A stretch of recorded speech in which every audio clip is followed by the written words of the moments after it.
This is my home. Get out now. No, this is not your house. Now, what's your name? My name is Bill Wilkins, and I'm 72 years old. What do you make of that voice?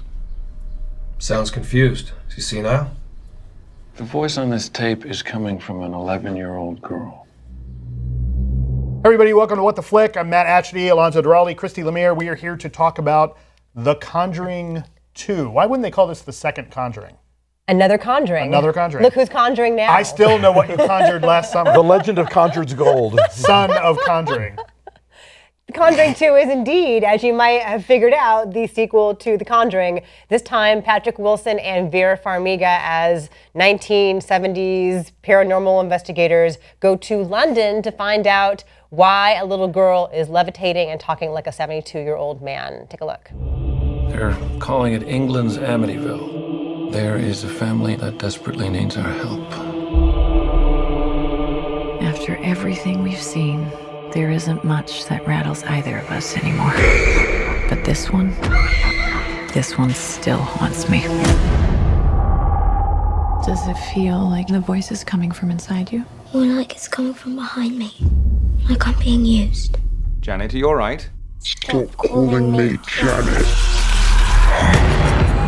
She's such a good girl. What's there wrong with her?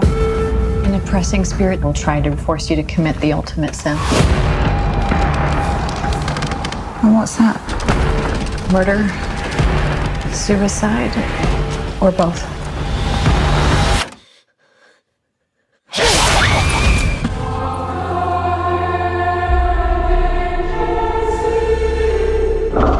Who's that? The family's just a pawn.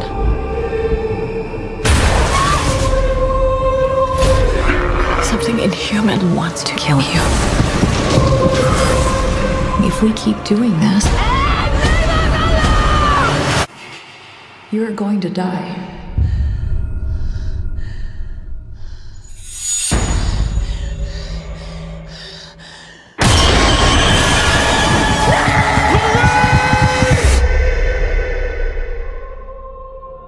All right, I just want to say Patrick Wilson's sideburns are on point. They are. Oh, yeah. They are period specific. There's a lot of nice period detail. The one that I liked was if you look there's a scene in the Warrens' house, the couple that Wilson Farmiga play.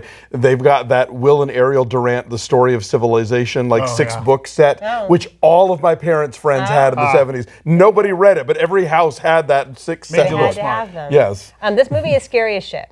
Yeah. And did we all like the first one? I did, yeah. I didn't see the first one. Oh man, it's so good. I was completely really lost good. in this. Yeah, It's so good. So James Wan is a twisted dude. And I like the fact that he can go from this most recent Fast and Furious movie back to these horror roots. You know, he did the first Saw, he did the Insidious movies, he did the first Conjuring.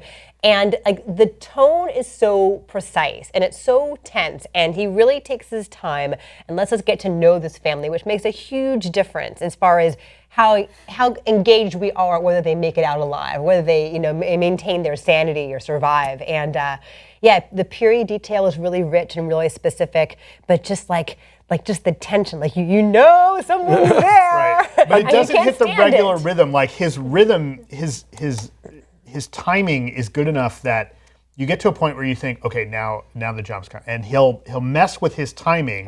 So you never know what to expect. And look, there are a fair amount of it's the loud bang and the loud music and stuff, but still the sense of dread that just hangs over this, and similar to things like Amityville Horror, where this gets referenced in this.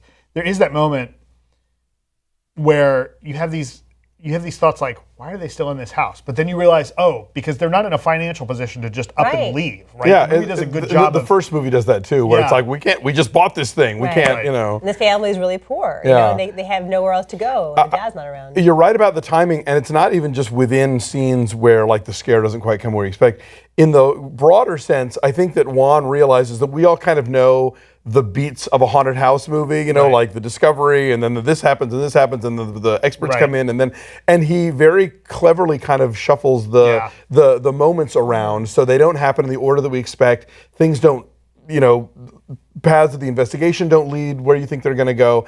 I thought this movie was really scary. Really entertaining. It's not scary in the way that the first one was, though, which was, I think, a more kind of great traditional haunted house movie and just those little, moments, This one I felt was more like just this dread that just kind of, he would just slowly up the boil, and it just got, but just as effective and just as entertaining, and Farmiga and Patrick Wilson are acting the shit out of this thing. They are, and that also really makes a difference as far as how good this movie is when you have actors who can actually act. Sure. And a lot of it is... the kids are good. The kids are really good. They're really believable kids, not like moppety cute kids. But Vera Farmiga especially, there's such a stillness to her. It's chilling, and it makes her serene and kind of accessible, and so she very believably brings us into what she's seeing, what she's experiencing as this medium. There's a great, just a still,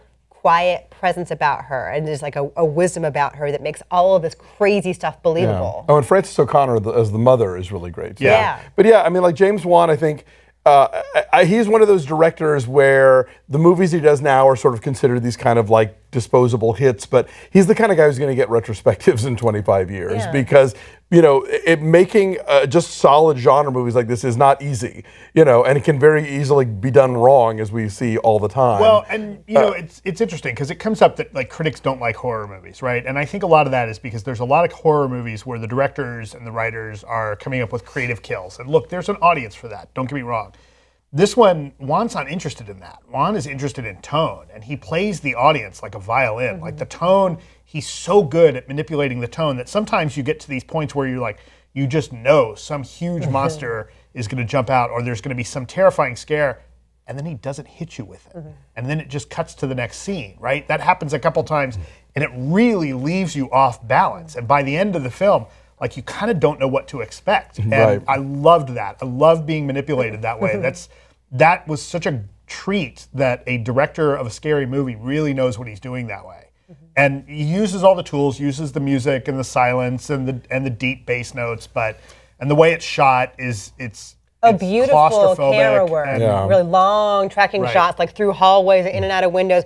Also, he plays around a lot with imagery we see all the time in horror movies, whether it's like Catholic imagery or little kids' toys that should be these, innocent symbols of childhood, but like they're just scary in this instance. But again, like the timing is so perfect, and the way he shoots things is so unexpected that it brings a fresh perspective to stuff we've seen before. Yeah, no, this guy does a basement like nobody's business. And actually, the marriage of the Patrick Wilson and Vera Farmiga characters actually matters, and their relationship and how they have each other's back and how they trust each other and how they work together as a team. Like, you don't expect, usually once a horror movie gets rolling, the character stuff kind of gets put aside and it's just like, and they, how they exist as a couple matters to the story, and the movie cares about it. Well, and it's interesting because you touch on that, and like, look, this is a movie that it doesn't overplay it, but these are two characters that are Christian. They're Catholic, right? And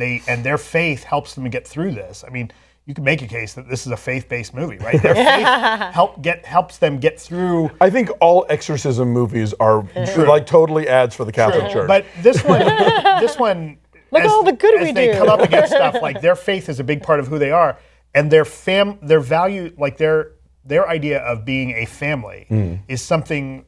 There's a moment where Patrick Wilson talks to the kids, and he's like, look, family's got to stay together.